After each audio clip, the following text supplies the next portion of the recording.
End of life is not just a medical event. Our family dynamics are really challenging. How can your team help us deal with this? And this is one of the beauties. Michael, would you mind starting with that one as a social worker? Sure, absolutely. We work with families in a way as much as we do with patients. From my perspective, I see family members just as often and work with them in sometimes a counseling role, as does Liz, and actually often our nurses very much as well, really giving a lot of counsel to people. Family members too, helping guide. One of the things we always want to make sure is that people feel in control as much as they can, what we call autonomy. And we want to make sure patients feel that they have the ability to decide what they wish for. And families need a lot of guidance sometimes in that. So we participate with everybody, anybody that wants to be in terms of family involved in those conversations. Does anybody else want to? Yeah, I don't mind chiming in. I think one of the gifts that we can offer as part of a team is that we're not actually part of that family system. And we know that a lot of the dynamics that have happened because of injuries, pain, intended or unintended. And sitting as a neutral, compassionate presence can begin to bring those to light. And we don't have really any investment in outcome.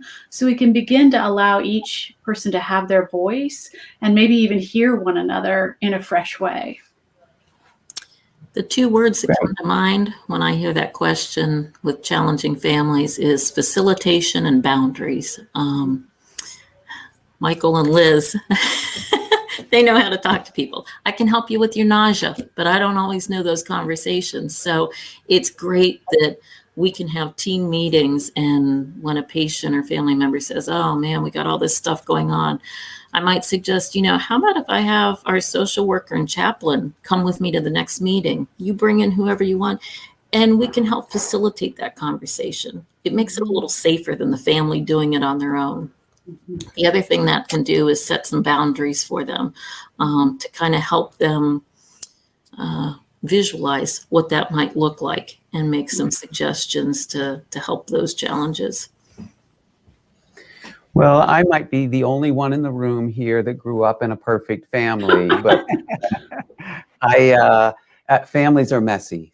And when you put them under stress, you see both the strength and resilience and beauty of families, and you can really see the dysfunction and shattering of families. And that's what we encounter day in and day out. And I think what you're hearing here is this kind of team-based care, family-focused care is the best way to address the complex needs of a patient and their family with serious illness, pre-hospice or with hospice.